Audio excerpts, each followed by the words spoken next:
Continuing our discussion of development, there is this, I guess, kind of never-ending question as to why some places are developed and some places aren't. Some places are wealthy and some places are poor.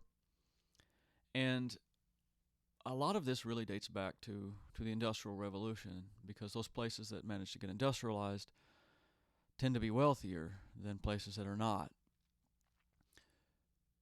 In fact, what we see now is that the places that tend to be particularly wealthy and well developed are places that have not only industrialized, they're actually what the term we would use now is post-industrial, that they've gone into the Industrial Revolution and in some ways have come out the other side. Because as we see now, many of the places that are industrializing are not necessarily as wealthy as they would have been otherwise, because there really is something beyond that now. So the question really becomes, how did this industrial thing, how did it happen? What brought it about? And the thing to, I guess, to consider is that the Industrial Revolution isn't something that just fell out of the sky, fully formed. It was a series of developments that influenced production. The Industrial Revolution is about producing stuff, specifically about producing stuff very rapidly and very cheaply. Where it really came together was in northern England, but it was a whole series of things, of people figuring out how to shift the power for making stuff at first from human beings running little looms and stuff like that themselves, to animals, and then to inanimate power. First, the power from water wheels, and later on from steam engines and things like that. So that little blurb here at the top about a series of improvements in industrial technology, that really is what we're talking about. These tiny, tiny, tiny little incremental improvements that really start well over 1,000 years ago, but coalesce more or less 500 years ago. And of course, it didn't just change the way that stuff was made. That's not at all where the process stopped. It changed the societies in which the industrialization was embedded, and then it changed the societies more or less everywhere, just about everywhere. Now, the thing to remember is, when we're talking about technologies and changing technologies and things like that, is the way that things change. It's not just about coming up with something that we would consider a technology. It is also about changing the way that you think, changing the way that you perceive a problem or an opportunity. For example, that the first kind of real industrial activity was based on something called the cottage industry system. And so we say 600 years ago in certain areas of the world, someone would show up in your little village and they would say, all right, in 4 months' time, I need you to have produced X amount of woolen yarn. Right? You have all these sheep. We want you to shear them and clean the wool and card the wool and spin it into yarn. And people would do that at home. They would do all this work at home. And later on, someone realized, you know what? If we want people to produce more stuff, instead of having them do this work at home, we can have them do this in a large building. And you might think, well, why would that make things more productive? Because it did. And of course the answer is because then someone can stand over you and yell at you to work faster. Now that doesn't sound like much of an improvement, and I guess in many ways it wasn't, but it certainly made people work harder and work faster, and therefore it made the yarn cheaper. That was really kind of the beginning of management as we know it, as somebody walking around this early nascent factory yelling at other people and telling them to work harder. So that the bottom line that's in bold print is just to be remembered. The purpose of industrialization wasn't to make one country more powerful than another, although it did. It wasn't to make the quality of goods better, because very often it didn't. It was to make stuff cheaper and therefore more accessible to more people. That initial Industrial Revolution had some very key industries, some fairly small things changed that really changed everything else. And if we want to look at what did the most changing, we would have to start with iron. And iron, of course, has been around. People have been making stuff out of iron, well, since the beginning of the Iron Age, right? We're talking about thousands and thousands of years. And so you think, well, if we've been using iron for thousands and thousands of years, what was the thing about the Industrial Revolution that was so important? Well, here's how it went. Iron is, in fact, not a great metal for working with, but it has one tremendous asset, and that is it's cheap. And it's cheap because the stuff is located just all over the earth. There are iron ore deposits just all over, so you can dig this stuff up almost anywhere. And so what was happening in much of Europe at the time is people were digging up this iron ore, and they were smelting that iron. They were kind of using this process that was very old and actually fairly simple. What you do is you take iron ore, which is just a rock, right, and you pack it with a bunch of charcoal into a chimney, and you light the bottom of it. And as that fire burns through the charcoal up the chimney, it releases the iron, and the iron just forms this little puddle down at the bottom of that chimney. And when it's all cool and done, you take that chunk of iron. It's called pig iron, and there you have it. It's made. That really is the process. It's nothing more complicated than that. But there is a problem with that. The problem with that is if you're using charcoal, you need lots of wood. And what happens in Western Europe, and particularly in Northern England, is they ran out of wood, so they had to find something else. So early on, we see this thing that's called the substitution principle, where if one thing is too expensive or too hard to get or just running out or whatever, you can substitute something else very often if you try. And the English figure out they can substitute coal. They have a lot of coal around, lots of seams of coal, but coal just by itself didn't work. You had to do something with it. And what you actually had to do was, it's called coking it. You had to turn the coal into coke. And what you do is you take the coal, you put it in a big iron oven, big iron box, and bake it. And what you're doing is you're baking the kind of the trash and the water and everything else out of that coal so it burns better. So you have to use iron to make the box, to bake the coal, to make more iron. You kind of see how this works, right? It's what we call a virtuous cycle.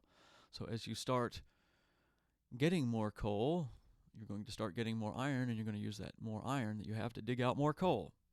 Well, now that you've got all this iron and all this coal, and it's actually getting cheaper every year because you're getting better and better at getting it out of the ground, you start figuring out things to make out of iron. You start making bigger, heavier plows so that you can plow up more soil and feed more people and make your agriculture more productive. And someone figures out how to take a steam engine, because people had developed a steam engine by this time. They were using them to run pumps in mines for digging out iron ore and coal. So you think, well, we can take the thing that runs this pump, and maybe we can use that to run a train or a boat. And both of those things happen. People, then they start using these technologies. They start figuring out other ways of using it. So what are you using the train and the boat for? Well, initially, you're using it to get more coal and get more iron. So then you have even more trains and more boats and more iron and more coal, and you're really just feeding off of this production. And so you start using the iron to build larger structures. You start using the iron, of course, to reduce the cost of generating weapons. You would use those weapons during the Industrial Revolution to subdue much of the rest of the world.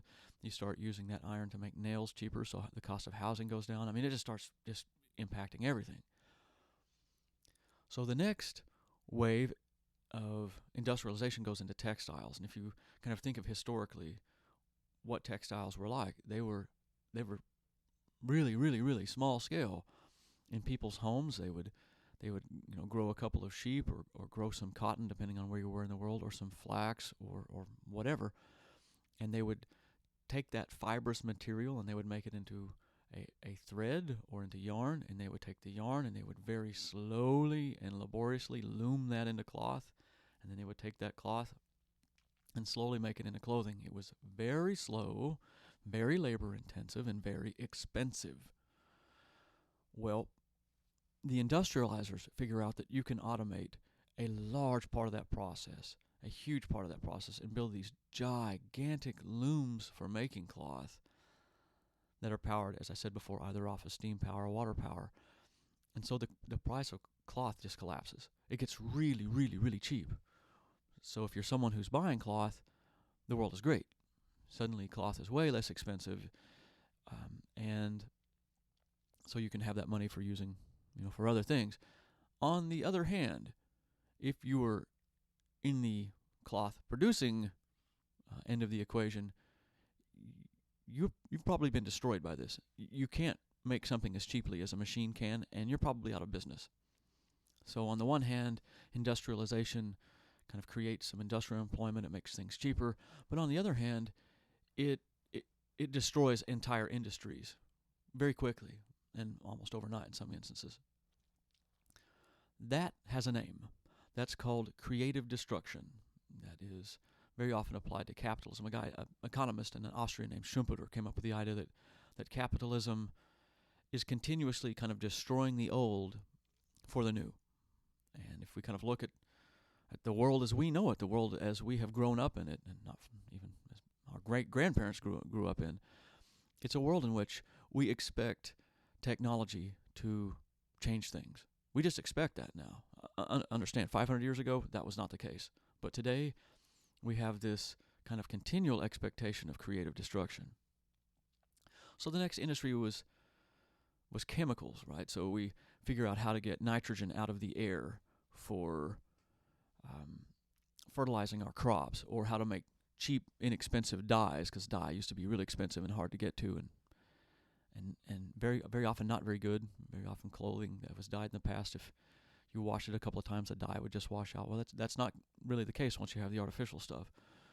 And so we see really what we call the chemical revolution. If you can think about what our lives would be like if we couldn't have preservatives in our food. I know there are hippie types out there who think that's always a bad thing, but it's not. The fact that we're not dying from food poisoning is largely due to the chemical industry. The fact that we have air conditioning is because of the chemical industry. The fact that we have cars, right, they run on gasoline, is due to the chemical industry. Pretty much our entire modern lifestyle is due to that. And then food processing. We apply the industrial process to the production of food. Food gets cheaper. It's less labor into it. The things that we do with food gets cheaper. We used to have to mill flour pretty much by hand, right? You'd have this big grinding stone that was turned by a guy with a mule, generally turning this thing. It was very slow. It was very expensive. And so we build these gigantic roller mills that will very quickly grind up whatever grain it is, and it will grind up the grain without introducing little bits of stone into it, because that's also not very good to have a diet of eating stuff with ground up stone in it. It destroys your teeth after a while. So industrialization eventually permeates everything. It changes the way that every single thing is produced. We have lived in an industrial world so long that we don't really recognize non-industrial things that are out there. They seem kind of weird and quaint to us, right? So things used to be made in northern England. That was called the workshop of the world. Places like Manchester and Leeds. That's not the workshop of the world now. Now, if you want to look at where things have the most industrial employment, by and large, you're talking about China. Really 3 zones in China. In the south, around Hong Kong. In the north, really around Shanghai mostly. In the center. And then in the north, really around Beijing, the capital. And also there's still a lot of production in Japan, although that's beginning to tail off. And of course there are other sorts of places where there's still some industrialization going on as well, like Germany still has a lot of industrialization. There's still a lot of industrialization in Europe. Interestingly enough, we still have a whole lot of industrial production in the United States. We do. We actually produce more stuff in factories now than we did 50 years ago. The thing is, the factories don't have any employees in them. It's largely production with robotics, and that's actually going to become more and more common everywhere, not just here in the United States, but we'll see more and more robotic production just everywhere, because, as I've explained before, it tends to be more reliable, and it's certainly less expensive, certainly as the price of robots get just cheaper and cheaper and cheaper every year. Eventually it's going to reach a point where almost no human labor is going to be cheap enough to compete with a robot. So now we're going to address the question of, okay, so we've talked about industrialization and kind of cost of labor a little bit, although we'll talk about that more. Why is it that factories get built in the spot where they get built? Is it just random? Do you just think, oh, well, let's put this thing here? You spin a wheel or something, or put a map on a wall and toss a dart at it. Well, no. There are all these things that you want to consider. And the number one consideration, of course, in a capitalistic system is how much it's going to cost you compared to how much you're going to make. Because if it costs too much, in other words, if you don't really have a chance of making a profit off of something, then you're not going to locate there. So the thing I want you to remember when we talk about where things get built is this process is economically rational. People build the things that they build where they build them because it makes economic sense. Now, under communist systems in particular, that wasn't true, but we really don't have many of those around anymore. So this is capitalism. So we talk about things like situation factors, which is, remember, situation versus site, kind of where something is relative to where something else is. So we're talking about you're relating where that factory is going to be relative to certain considerations. So if the stuff that you're using, if the raw material you're using, your input, if it's really expensive to transport, which usually is because it's bulky, then you're going to be very close to where that input is coming from. For example, if it's a mine. On the other hand, if it turns out that the stuff is, once you put it together, very hard to transport, then you're going to stick that thing near the market. Right? You have these two different considerations, and don't worry about the way this sounds like right now. We're not just going to leave this in the abstract. We're going to make this a little bit more concrete for you. So in other words, if you have an industry where you start off with this raw material that's very bulky, but you end up with something much smaller, then you're going to put that factory more or less right at the origin point of that. So if you're digging an ore out of the ground, understand that ore, iron ore, copper ore, doesn't really matter. That stuff's mostly rock. It's mostly stuff you don't want. So if you're going to do this rationally, what you're going to do is you're going to dig that stuff out of the ground. You're going to smelt the metal that you need, the goodie, out of that. You're going to dump the waste, and then you're going to transport the stuff that you want. That makes sense, right? You're not going to spend a whole lot of money transporting bulky, heavy, expensive stuff if you don't have to. And therefore, people don't. If you look at this kind of in the upper center of this, you can see a big hole in the ground. This is what a copper mine looks like. And you dig that stuff out of the ground, and you smelt the copper out of it. And the stuff that's left over, you dump into the big piles that you see there on the left side. And the metal that you have left over that, then you ship that stuff off to be made into other things. It makes sense. If you just think about it just for a little bit, you can see that it makes sense. On the other hand, if you have something that's actually in its raw state fairly easy to transport, but in its finished state difficult to transport, you're going to put that as at least relatively close to your market. And a good example of that would be brewing beer. Beer is mostly water. It doesn't make sense to ship water a long way. It just doesn't. Yeah, I know, we always have some half-wit buying bottled water or something like that. But that's just the triumph of marketing over good sense. There is no point in shipping water in a truck. It's not rational. It's not efficient. So what you do is you build these large breweries in places where there are generally fairly decent-sized populations, and ship all of your grain and stuff like that in, and just use the water that you have there. It makes sense. Also, I just want to point out on this map, if you look, the Anheuser-Busch InBev and then Miller Coors, which is owned by a company called South Africa Breweries, which is not based in South Africa, you can see that neither of these companies are American-owned. Anheuser-Busch, Budweiser, all that's a foreign company, and Miller Coors are now owned by a foreign company. There's been just kind of tremendous integration of the world beer production. There's really just a couple of companies that own most of the production on Earth. Have we seen that before? Yeah, we've seen that in all kinds of stuff. Just in general, industries over time tend to consolidate. They do that because, once again, it's economically rational, because you can share costs and materials and things like that. Proximity to markets. Very often you need to be near the place where you're selling stuff. Believe it or not, we have a fair number of companies that they only have one client. They're called single market manufacturers. The car industry is just dominated by that. When you talk about, oh, this is a Ford car, well, yes, a Ford car is actually made up of parts that were not made by Ford. The body panels and things like that very often are not directly made by that car company. They contract that stuff out. If you're the company that makes parts for, say, the space shuttle or something like that, you only have one client. It's going to be NASA. So if you lose that contract, you're doomed.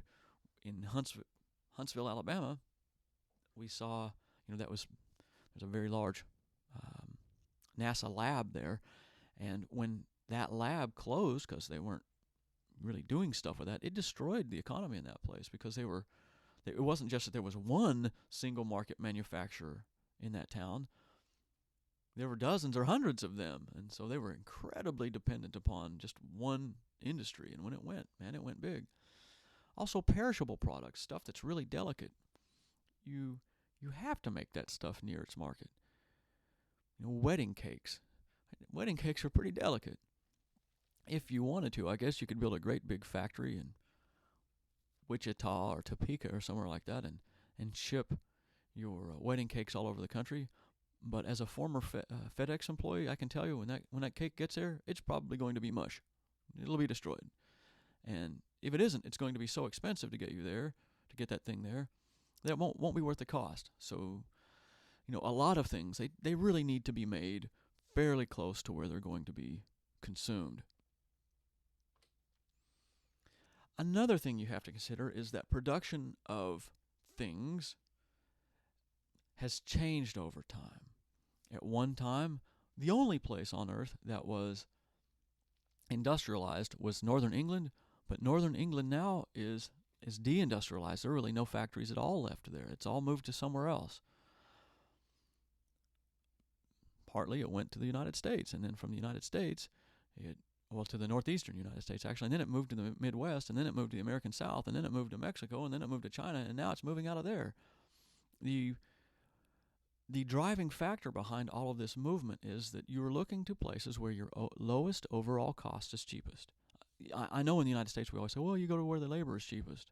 Well, you only go to where labor is cheapest if that's the overriding factor. But if there are other factors, right, like proximity to a raw material that you need that you run out of in one place or something like that, then that's the factor that's going to make you move. You're looking to minimize your overall cost, not any individual cost. So if we were looking at steel production 35 years ago, then it was the U.S. The U.S. made lots and lots and lots of steel.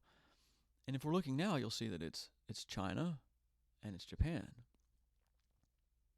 So what happened? Well, part of that was just that China industrialized and they had such a need for steel. But there were other things going on. This is a dead steel mill in Bethlehem, Pennsylvania. This at one time was maybe the biggest steel mill on Earth. And it exemplifies industries pretty effectively, and particularly what happens if you don't reinvest in an industry. In 1980, many, if not most, of the steel mills in the United States were about 100 years old. 100 years old. The steel mills that were opening up in China, of course, were brand new. And the ones that they were putting up in Japan, although they'd been making steel for a long time, they were continuously updating their steel mills, and we weren't. So think about that. So let me use the analogy of a car. So say in, 2015, you're trying to operate a car that's 100 years old, and your competitor has a car that was built this year. Who's going to do better? Well, cars 100 years ago were pieces of junk. Right? They needed almost continuous maintenance to stay on the road. They were slow. They were unsafe. They were just junk. So what happened to our factories when we were competing against their factories, when their factories were 100 years newer? Well, we lost out. We couldn't compete. It wasn't possible. It's interesting because very often people say, well, it was because of unionized labor. It wasn't, because the labor in the United States was cheaper than it was in Japan, at least. It wasn't the labor. It's the fact that the factory was an old piece of junk. You're not going to compete if you don't continuously reinvest in your industry. Remember that whole creative destruction thing? Well, it applies particularly when you're already in the industry. You have to always reinvest in yourself, or you'll fall behind, and eventually you'll go out of business. One of the things that has been most notable has been this the changing way that automobiles get produced. It absolutely is a bulk gaining industry. You take a bunch of fairly small parts and bolt them together into this big kind of metal box.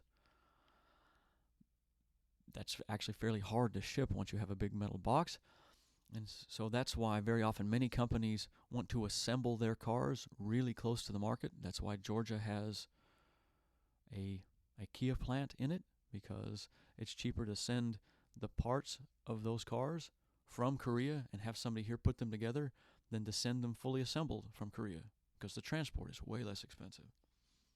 Now, the majority of car production on Earth is done by just 9 companies, the 9 companies that you have there.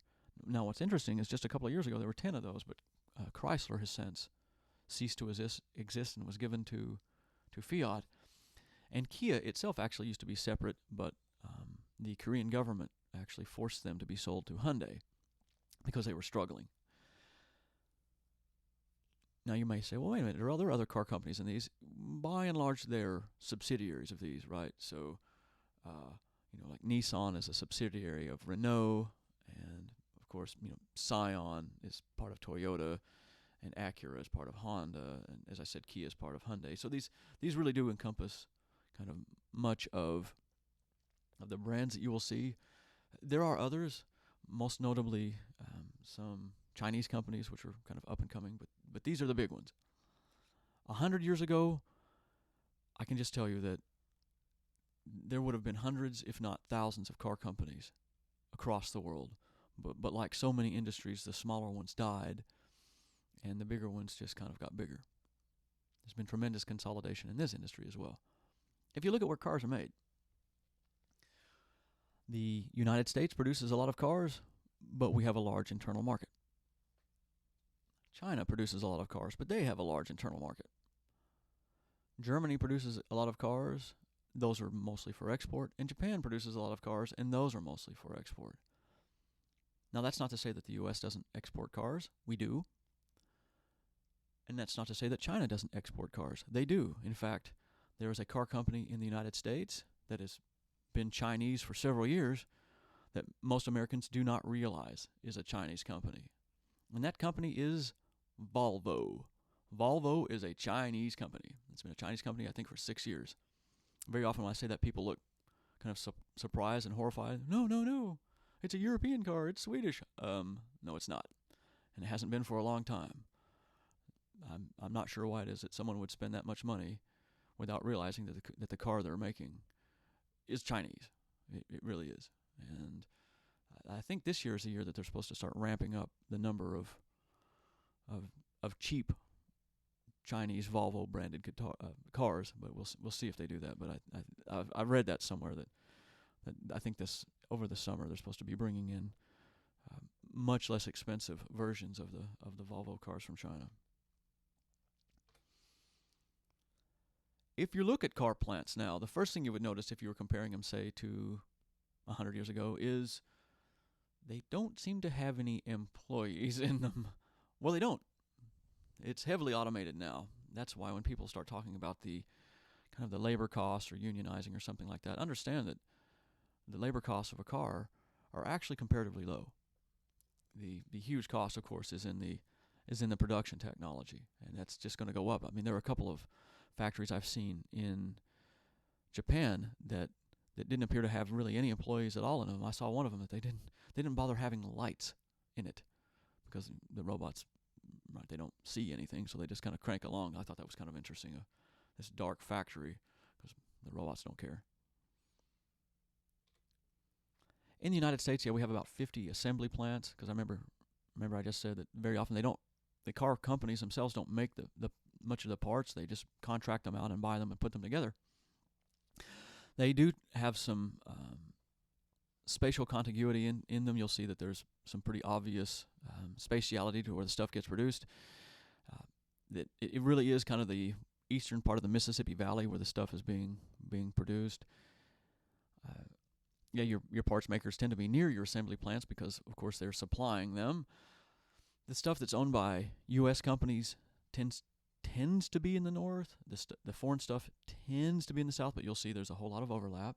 And finally, it can be very difficult to determine what is an American car and what isn't. Something like the Ford Fusion is made 100% in Mexico, whereas the Honda Civic is made in Ohio. It's just very difficult. It doesn't, kind of what is the ownership of the umbrella company isn't really telling you much about the production of a particular model of car. So you can see that, like I said before, the U.S. stuff is mostly in the north, and the foreign stuff is southerly, but there's a lot of overlap. It really isn't necessarily one or the other. The U.S.-owned stuff tends to have a higher rate of union membership, although it's not really exclusive really one way or another. Interestingly enough, at one time there was a plant that was owned half by Toyota and half by General Motors, and the cars that came off of there that had the Toyota brand on them, they were the same car, right? It was the exact same model. But the ones that were branded as Toyotas were worth, I think on average, $1,400 more. People were willing to pay $1,400 more just for the different name on it. That really says a lot, right? That people were buying the exact same product, but because it was branded Toyota, they would pay an extra $1,400. One of those things that has just been revolutionized in the last 100 years that nobody thinks about is shipping. Just nobody thinks about it. We have planes now. And because of that, we can ship stuff everywhere. Well, yes, we do have planes now, and we can kind of use those for shipping. That is still very expensive. It's very, very, very expensive. Most of the stuff that gets moved around on Earth is on a ship. That's just all there is to it. It's going on a ship. So what did we do to revolutionize shipping? Well, what we did is we took the labor out of it. If you think about 100 years ago, if you were making brooms here in Lawrenceville and shipping them to India, what had to happen was people had to gather up those brooms every day and put them onto a truck, because remember they had trucks 100 years ago, and they would do that individually, right? They would put one broom at a time on that truck, and then they would drive that truck down to the rail station, and they would pack those into a boxcar, one broom at a time, and then that boxcar on the train would go down to the nearest port, and it would be taken off the boxcar by hand and packed one at a time into the hold of a ship. And then you would take that ship, which wasn't very big, and you would ship that to India or whatever, and reverse the process. Shipping was very, very labor intensive. Every time that somebody touched that object, they expect a salary. They expect money. They actually call that touches. How many touches did an object have? Each touch wants some money. Not only that, every time people would move it, there was a chance that someone would steal the thing. There was an even greater chance that they might break it or just lose it or put it in the wrong spot so it was never found at the right time. So somebody came up with the idea of the big metal box. You can see on this ship it's covered in these big metal boxes. And you might say, well, Darrell, that's not a technological improvement. It's just a metal box. It doesn't have to be high technology to be important. It just doesn't. I mean, we have changes in management where it's really no technology at all that makes things more efficient. It just has to be an idea that works. And the big metal box is an idea that works. So now at your broom factory, you just have that box, and people are loading that box with pallets with a forklift. And so that 24 guys you used to have loading that stuff, you fired all those guys. You don't need them now. And then once you load that metal box, somebody seals it, and a truck comes along, and they have, if you've ever seen, they have these trucks that can just themselves load up a shipping container so that one guy in a truck comes and pulls that container on. So you don't need anybody loading that thing. You drive the container to a train station, and a guy with a crane moves it in about a minute and a half. So you got rid of all of those jobs that you had loading the boxcar. The train takes that boxcar down to a port, like you see in the picture here, and a crane quickly and very easily takes that shipping container and sticks it on a ship. You got rid of all of those guys, which in which case was usually thousands and thousands of people. So you've just removed all of that labor, which means you don't pay for it.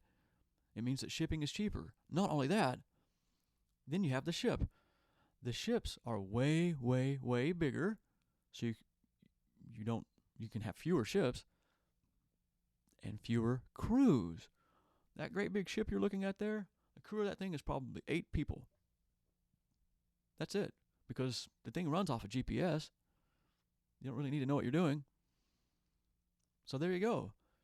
Shipping has been completely changed because we've just removed much of the labor from it. We went from needing kind of thousands and thousands and thousands of people to move products to needing a few dozen.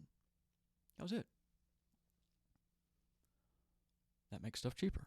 Now, on the other hand, remember that whole creative destruction thing, that also means that a whole lot of people whose jobs were working, moving stuff like that, they're out of work.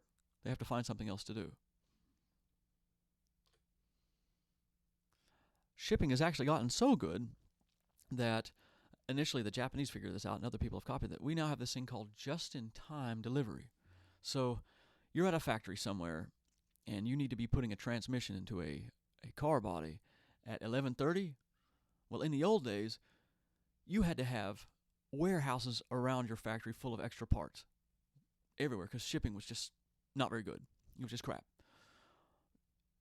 Shipping is so rational now because we have GPS on the trucks and we have instant communications pretty much around the world that you can have that transmission delivered. If you're needing it at 11:30, you can have it delivered at 11:20. That way you're not having to spend all this money on having extra parts for everything. You're not having to have all this money spent on warehouses. You have that stuff show up right when you need it. And as I said, the Japanese figured this out several decades ago, and then much of the rest of the world copied it about 20 or 30 years ago. Now, if you're cutting things that closely, there can be complications. The things that can complicate just in time can be a strike. If there's a strike somewhere, particularly if your shipping people are on strike, which is what's happening right now on the American West Coast, that really screws this up. It will stop entire industries. If you have problems with traffic can be unusual sometimes. Now here in the Atlanta metro area, we just always assume that traffic is going to be terrible, that 285 is going to be a parking lot much of the day. But sudden changes in that can cause trouble. And finally, the weather. A really bad storm can shut things down. And then sometimes, kind of related to weather, you can just have something really terrible happen. If you remember a few years ago in Fukushima, Japan, they had an earthquake, a tsunami, and then a nuclear accident. And then after that, this big lizard kind of came up out of the sea, and he was like stomping on stuff. And anyway, so that shut down all the factories in that area. And it just so happened that there was a factory in that area called JATCO, the Japanese Automatic Transmission Company, who make transmissions for more or less the world. And within just a few weeks of that factory closing, automobile production lines around the world just had to stop because they were all so accustomed to getting those transmissions from those guys, and that line was shut. And it took them a while to actually move that production to other places. And it really did. It shut down production in the U.S. and Germany and China and Brazil. I mean, it was just all over. So even things that are completely outside of the realm of human intervention, which is to say climatic things, can have an impact on this. Okay, what about some other things? We're talking about why things get located where they are. Well, remember in the past, factories had to be near cities. They had to be near cities because they needed lots of labor, and you had to go where the labor was. You had to go where people lived. And since there weren't cars yet, people had to walk. So the factories had to be right next to where people lived, right next to the cities. And because there was all this competition for that land, you had to build up rather than out. Factories in the old days tended to be very tall sorts of things. That's a little bit different now. When we talk about labor considerations, number one, labor is more mobile. Number two, factories are also very mobile. So in wealthy countries, people expect to be paid. So your laborers are getting about $30,000 a year on average in wealthy countries. Well, in poor countries, it's about $5,000 a year. So you can get 6 of one for 1 of the other. So obviously, if you have an industry where you need lots and lots and lots of labor, you simply cannot locate in wealthy countries. You just can't. And those sorts of jobs, those jobs in the carpet mills and the textile mills and the very sorts of jobs that Georgia has just maybe lost in the last 10 to 20 years, those are never coming back. They're just not. The production might come back, but the jobs won't. The production might come back if it's once again being done by robots, being done mechanically. But you're not going to pay those kind of wages anymore. You're just not. That's what Karl Marx called footloose capitalism, right? You're going to move as much as you need to keep your costs down because you're competing with other people who are going to move if they need to keep the costs down. That's what competition is all about. If you look at, this is based on males, and it says kind of earned annual income. As I said, you may have factory production in these places, but it's going to be highly mechanized, absolutely highly mechanized. You're not going to have labor-intensive industries in any of these places because it's just going to cost you too much, absolutely going to cost you too much. Now, interestingly enough, right now, if you look at China, you say, "Oh, wait a minute, they're actually fairly high up that chain." Yes, they are. And what is happening right now in China? Those labor-intensive industries are leaving there. They moved there really starting about 30 years ago. Nobody's moving a labor-intensive industry to China now. Nobody is doing that. Now you're going to be moving to places that are further down the scale, places where it's cheaper. And if you look at this map, eventually that means that we're going to start seeing a lot of production in sub-Saharan Africa. And why is that? Because that's really the last large area of super cheap labor. That's it. That's the last spot. Yeah. So if you look at the production of stuff, as I said, it can be very complex. Something like an iPhone, you can see that it's interesting if you ask Siri, "Hey Siri, where are you made?" Siri will say, "I was designed in Cupertino, California." Yeah, we don't care where you're designed, where you actually made, honey. Well, some of the parts come from the United States, although really not that many. More of them are from Germany, more still from Japan, also a fair number from South Korea, and then kind of, as you see, $51 from other countries. And the country where they actually assemble the thing, the place where they actually use a fair amount of labor to stick all these little chunks together, gets $7. It's actually 3 times as lucrative just to ship the thing to the U.S. than it is to assemble it.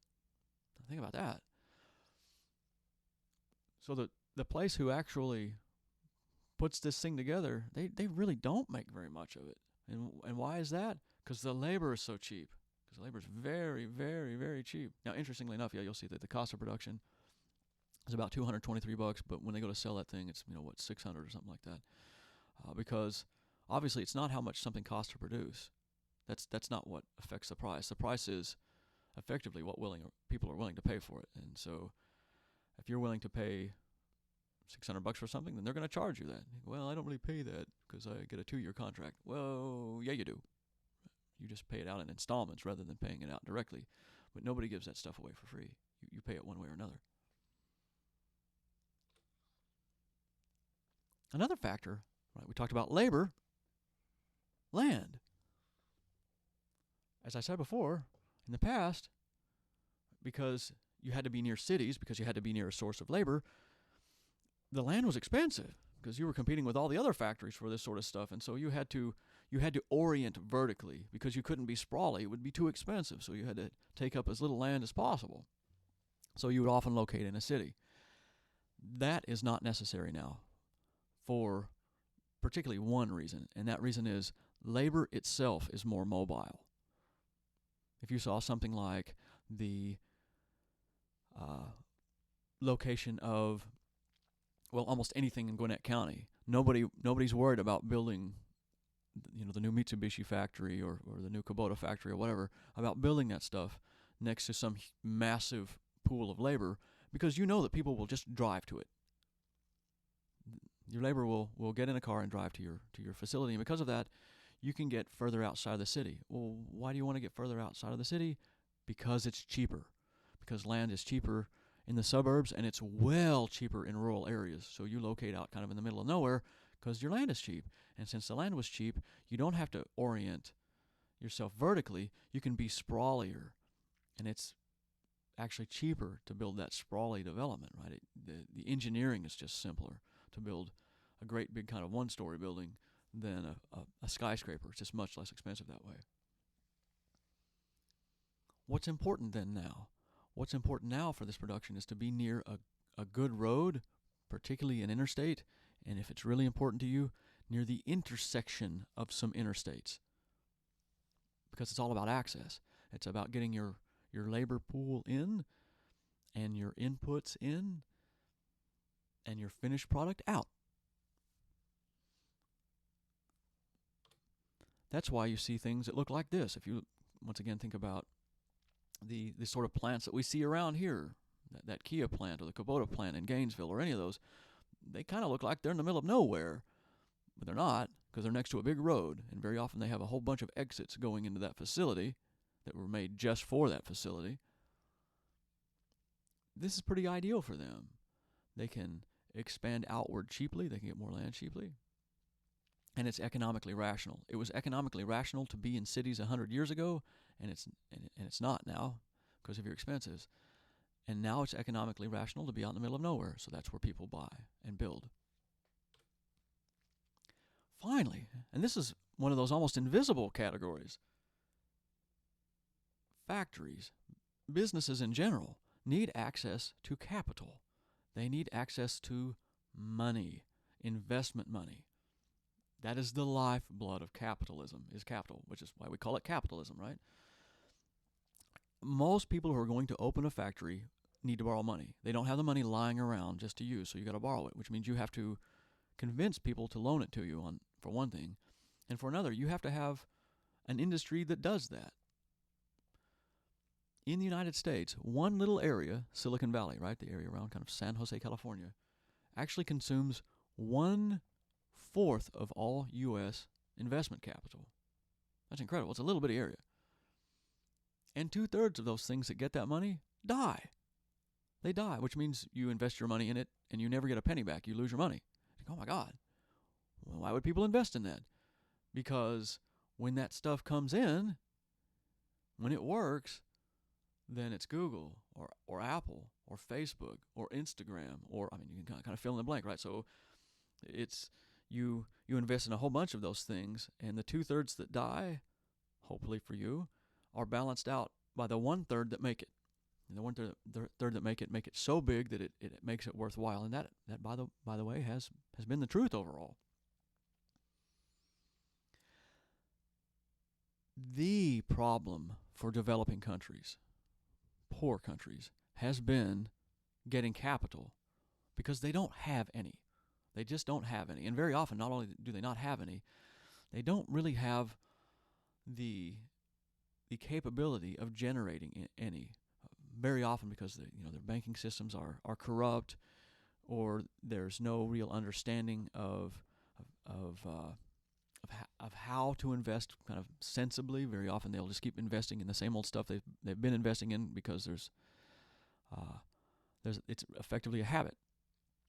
So then what do they need to do? They need to attract investment from outside companies. But investment's funny. People like to invest in things that are already successful, even though the returns aren't as good, because investing in things that haven't proven to be successful already is very, very risky. You might pour a whole lot of money into a rubber plantation somewhere only to have it go belly up the next year because the climate was wrong or something like that. People like high rates of return on investments, but they don't like risk. We like high return but low risk. And so that perception of risk that many developing countries have, it prohibits investment. It absolutely just restricts people's willingness to invest in a place because you just don't want to put money into it and lose it. You're not willing to do that. So the backbone of capitalism is capital. Banks and venture capital companies and any sorts of things that have money to invest hedge funds and things like that. When we're talking about where particular things are produced, as I said before, early on, we saw a whole lot of cloth production in northern England. I said that was one of those early waves of production. And right now, that's still heavily in China. Slightly above that is clothing production, where you take that raw material of cloth and make it into something else. And when we look at that, we actually see that the clothing production is much more kind of globally dispersed. You see these shops producing clothes really all over the earth. If you ever get a chance, the next time you're in a clothing store, look at the labels and see where it was made. And it won't just all be made in China. They'll be just kind of made all over. And as I said, as the wages get more and more expensive in China, other places are going to pick up the slack. You now start seeing clothes that are made in places like Lesotho and Nigeria and Cameroon and places like that, where we did not see any sort of industrial production 10 years ago. So it has really picked up.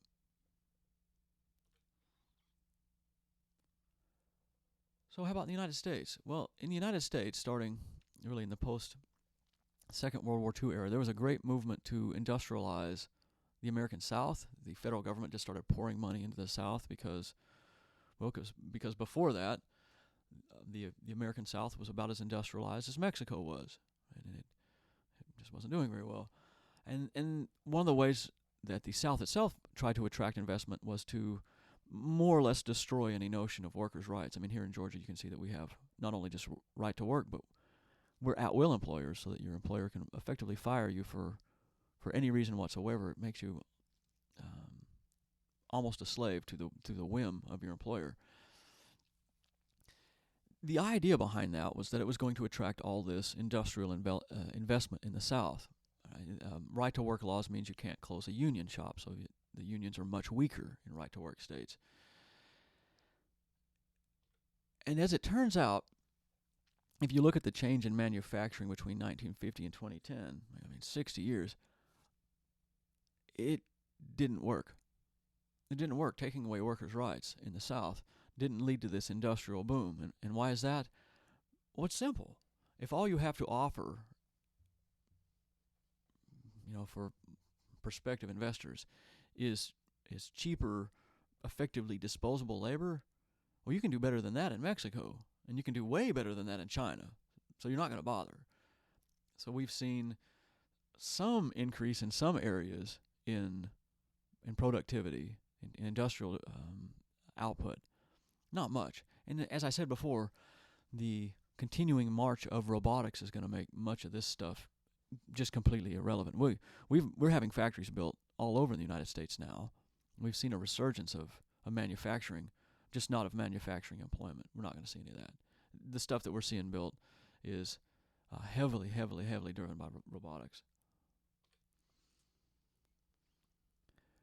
There has been a shift of kind of closing plants in places where people do have some protection, worker protections, and opening them up in the United States. Was, as I said, we'll see in a minute, the stuff that's been opened in the United States has just absolutely paled in comparison to the stuff that has opened in other countries that ship to us, particularly Mexico. Now, we often talk about the NAFTA, right, the North American Free Trade Agreement, which it eliminated a bunch of trade barriers between the U.S. and Mexico. But understand, even well before then, a lot of factories had been moving to Mexico, and because it was just cheaper for them to pay the difference in tariffs or whatever to sell stuff in the United States, because the labor was much cheaper. And Mexico's next to the United States. It's part of the same transport network. The trains, they run across that international boundary very easily. So if we look at how much stuff has popped up in Mexico, it's popped up all over. If you just look at the number of car parts plants that have popped up in Mexico and compare that to the American South, well, I think you can see a pretty obvious trend. You're not going to bother building new stuff in the South, generally, when you can stick it in Mexico. You're just not. And Americans are not going to compete with the Mexicans on labor. It's far less expensive there. So we've seen this tremendous increase in vehicle production in Mexico, whereas in the United States we've actually lost a fair amount of that production. Now, it should be noted, none of these car plants are Mexican owned. They're all foreign, all of them. So that has also had an impact for Mexico. They've seen part of their economy since NAFTA in particular be controlled by outside forces. But that's what happens when you have foreign investment.